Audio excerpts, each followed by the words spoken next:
Welcome to the Perspectives on Healthcare podcast, where members of the medical community from different roles, venues, and locations share their unique perspectives on quality healthcare, its future, and how to improve it. Now, from the Your Keynote Speaker studio in Pittsburgh, Pennsylvania, here is your host, Rob Oliver. Welcome and thank you for being with me. My guest today is Dr. Robert Yoho. He is a retired emergency medicine physician and also a board-certified cosmetic surgeon. He did breast enhancement, liposuction, facial procedures. He has recently published 2 books. One's called Butchered by Healthcare, and the other is called Hormone Secrets. He calls himself a healthcare whistleblower. He is a member of the baby boomer generation and joins us today from California. Dr. Yoho, thank you for being here. Thank you, Rob. I want to make the disclaimer that I've left the Foreign Legion and I'm no longer, you can call me Robert from now on instead of doctor. So you don't have to doctor me. All right, no problem. Listen, I firmly believe that Robert is quite possibly the best name that a man can be given, but I may be slightly biased as it's mine as well. So here we go. Tell me a little bit about yourself and your role in healthcare. So I've been retired for about 3 years, and I've been writing about, as I retired from healthcare the last few years, I started broadening my reading, and I soon entered a bunch of fields that I eventually thought of as corruption. And I thought after I read a few of these stories that I was opening a can of worms, but I eventually found out that I was opening a dumpster full of worms, and it just seemed to never stop. The basic problem is, the basic problem is that we've rained money out of the sky on this industry through third-party payers and the government sources. And that's sort of attracted the entrepreneurs, which, if we want to be a little more honest, a lot of them are crooks. And we now have almost 20% of our GDP, our gross domestic product, devoted to healthcare. Other developed countries universally have 10% or less. And Singapore, which has excellent healthcare, has 5%. So we spend twice what these other countries do on healthcare, and we get a product that is about 50% effective. The other 50%, and this is academically supportable, is either injurious or ineffective. And so we spend all this money and we have a bad product, and the whole thing was a mystery to me because it's not put down anywhere as a cohesive narrative. So what I did is I spent 3 years on this thing, and I put it all together using, entirely derivative sources. None of my material is original. Got it. Okay, so what I'm kind of hearing you say is somehow in American medicine, the focus has shifted from the patient to the money, and that's kind of how things are headed as you see it. Is that accurate? It's a sad, that's completely accurate, and it's sad but true. The doctors are very well trained. These people are the most elite large group in America. They've got high intellects and they still maintain their ideals. But if you understand financial influences, and I want to cite Cialdini here, his book Influence explains it all, and it's become a sort of a Bible for sales from industry to physicians, and any exchange of value poisons the well. And it's hard to believe that these well-trained intellectual doctors can be bribed with a meal or bribed even with a multi-$100,000 a year added to their salary. But it's sad but true, and their patients become secondary. Now, I'm not saying that there aren't miracles to be found, and you are a living example of the kind of miracles that modern medicine produces. But it's very hard for anyone to divorce themselves when their salary is involved. They almost become a creature of the payer. And it's crazy. I mean, these guys, they have ideals, they try hard, but they can't avoid the conflict of interest. And a disclaimer that you have a conflict is nothing like strong enough to prevent you acting in the interests of whoever's paying you. So. Got it. It makes sense, and in some ways, the idea would be that if we could make doctors a little bit more like NASCAR, where they have to wear patches from all of the quote unquote sponsors, so that at least we know whose influence they're operating under, it might be helpful. Can you give me? That's actually, just to interrupt for a second. That's actually the strategy currently with medical publications. They have to disclaim the financial interests, but it basically doesn't work at all. And other fields such as law and government work, if there are financial conflict of interest, they have to recuse themselves from the cases, or they have to disgorge their financial interests. And so it's entirely, the rules are entirely stricter in other fields of endeavor in America, and they're statutory. But in medicine, we just have this fantasy that these highly trained, intelligent people can forget about these conflicts of interest. So and the COI, it's a soft term. Bribery is what it is, although that's a legal term. And I really shouldn't apply that because it has legal implications. But the conflict of interest idea and the disclaimer idea is completely ineffective. Got it. Can you give me what does quality healthcare mean to you? So, the doctors need to become aware of their problems and their conflicts and so on. The first thing they need to understand is this golden rule, which means that those with the gold make the rules.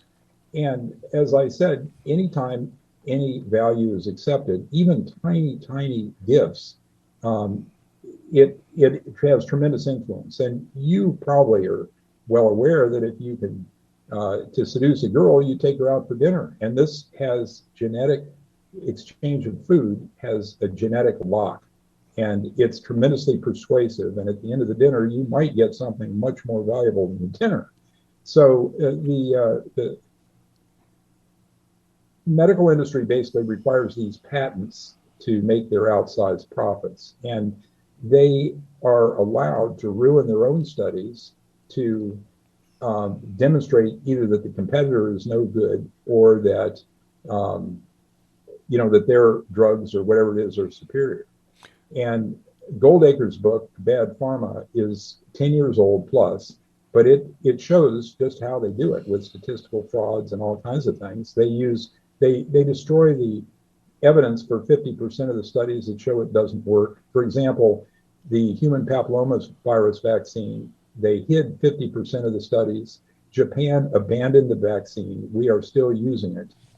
And so these companies, these pharma companies, have accumulated more federal settlements for criminal activity than any industry in history. It's documented on a Wikipedia page of shame that you can easily access by going Big Pharma Settlements Wikipedia. And the doctors have to understand certain things about these studies. First, that they're easy to misinterpret, and second, that they're adulterated with misinformation, and third, they play these statistical games with large numbers and small differences and claim that statistical significance proves something. And it's just not the case. Doctors and patients must understand what's going on. And just like their relationship with lawyers or financial advisors, if you're hearing something you don't quite understand, you have to assume that the person telling you the story is trying to sell you something and is, essentially BSing you. So those are the things that we need to do. And that's what quality healthcare would mean, is if we can get our awareness higher about what's going on, I think that we could push for higher quality healthcare, both individually and at the more global levels. Sure. And it's interesting. I had a gentleman named Gunther Mueller on, who is an optimal health strategist, and his take on it was follow the money. Which I think, the money. That's exactly right. Yeah. So Cicero said it best. He said, nothing is so strongly fortified that it cannot be taken with money. Got And it. he was talking about military, he was talking about all kinds of things. Sure. Can you give me an example of what would be quality healthcare? Okay, so we have a number of models in our country, right? And we've got three very dysfunctional systems that are administered by the federal government: Medicare, the Indian Health Service, and the Veterans Administration. And anyone that's worked in the last two knows that they're a total mess. A lot of the patients don't care what's going on, and neither do the doctors. I mean, that's an overstatement, but um, the the question is that is on everybody's mind is there a quick fix with the universal Medicare? And I think because of the industry influences, and you may be aware that healthcare lobbying in Congress is much higher than the sum of oil and natural gas, banking, plus the military. It's just an unbelievable thing. They're by far the most powerful force in our federal government. They are actually bigger than our federal government. They're almost $4 trillion, and our tax revenues are only about $3.5 trillion. They're just ubiquitous, and they're tremendously powerful. But there are some models in our private sector that are much better quality. And we have one down here called Kaiser Permanente in Southern California. Now, I'm not saying it's perfect, but they do get their doctor group, their hospital group, and the insurance company into one entity. So they save the money that all these things just burn with the current system when they compete for the money with each other. So they're all, in theory, pulling with the same yoke. Their doctors are on salary, so they don't even have the conflict of interest that they're trying to push more patients through the system or do surgeries that are superfluous or anything like that. And I'm not saying they're perfect.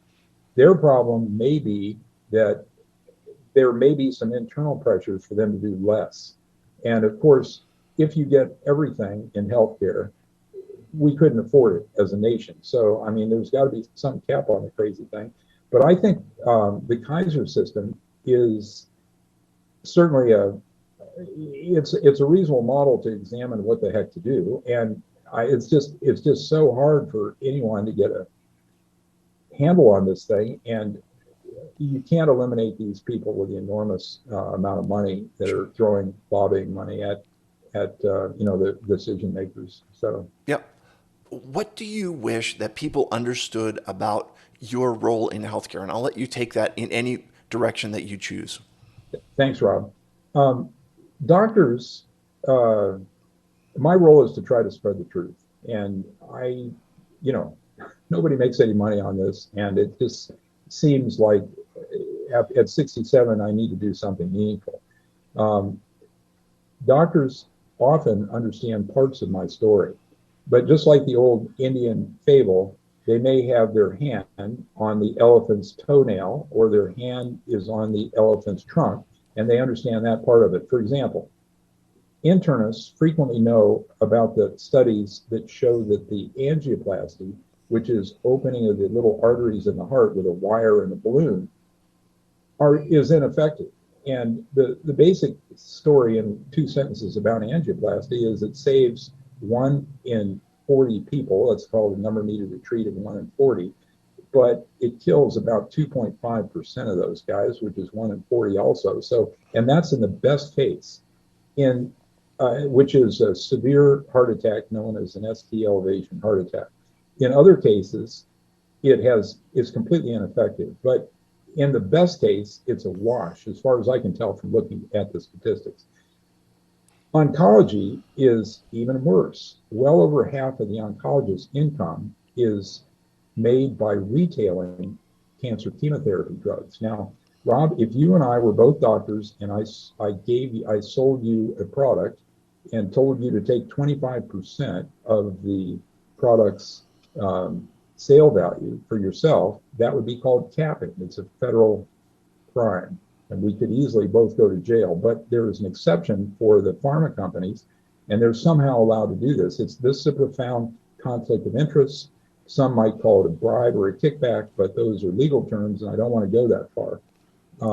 And so the third example is we have 18% of the entire country on psych drugs and 50 to 70% of the entire population on prescription drugs of some kind. So if people understood all that, I think they would be horrified enough to start looking at this thing in more detail. Now, my book is written down to a basic level, but it has 500 references that you can get as clicks, in the book. So that's there it is. Yeah. There's my moment of fame on Rob's podcast. It's called Butchered by Healthcare. You can get it on any platform. It's available on Amazon. I am obscure. I'm not selling thousands of books. I've sold less than 1,000 books in a year. So I'm trying to raise awareness a little bit. Sure. And in some ways, I imagine that you kind of feel like a David against Goliath, to use the metaphor. I'm not a David. I'm a freaking ant. Goliath. Anyway, go ahead. Yep. Tell me, what excites you about the future of healthcare? Okay, so I've had criticism that I was too negative, and I don't want to imply that there are not miracles. There are miracles everywhere to be found in healthcare, and I don't want anyone to interpret my message as being too hard on the doctors. Our name is still on medicine's door, and we must still rise to the occasion.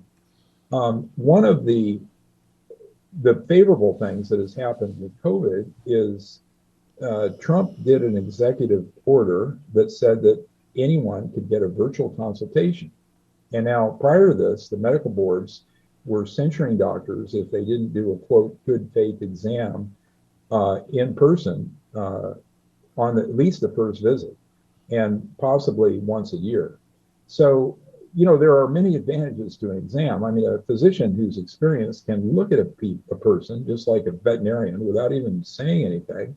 And you can often discover exactly what's going on. You can leap to, and it's harder on a Skype or video conferencing or on the phone.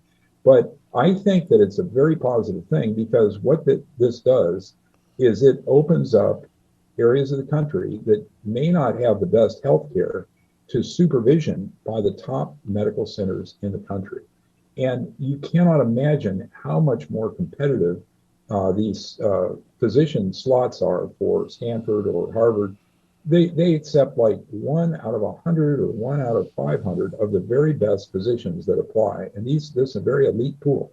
So when you visit with these people, even virtually, and you can do it for a few $100s, you get someone who is a very nice intellectual qualities, but they also even have personality skills that are, they're smooth.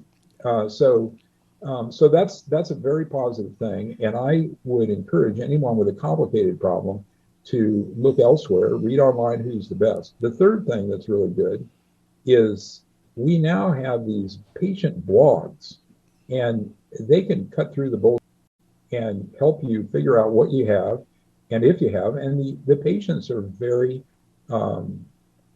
amenable to spending their time and patiently explaining the problems of a specialized nature to anybody on the blog. I mean, it's they're really very, very useful. And some of the doctors hate them because they claim that they are losing power or whatever, but information is always helpful. If you have a complicated problem, you need to consult with many people. But most people don't have complicated problems. They just need to stay away from doctors. Got it. So avoid the psych meds, Right. Last question for you, and that is, what is one thing medical professionals can start doing today to improve the quality of healthcare? Okay, this is a very hard thing for medical professionals, because the practice of medicine is just unbelievably consuming. And the biggest single problem, and people are going to think this is crazy, but is the billing that has been imposed on them by the electronic medical records. Now, this seems like a great idea. It was very well intentioned. Obviously, we're doing more and more on computers, but it now takes up 25 to more realistically 50% of the time of practicing physicians. Now, these guys have to go home at night and click on their computers for a couple hours or 3 hours, or they don't get paid.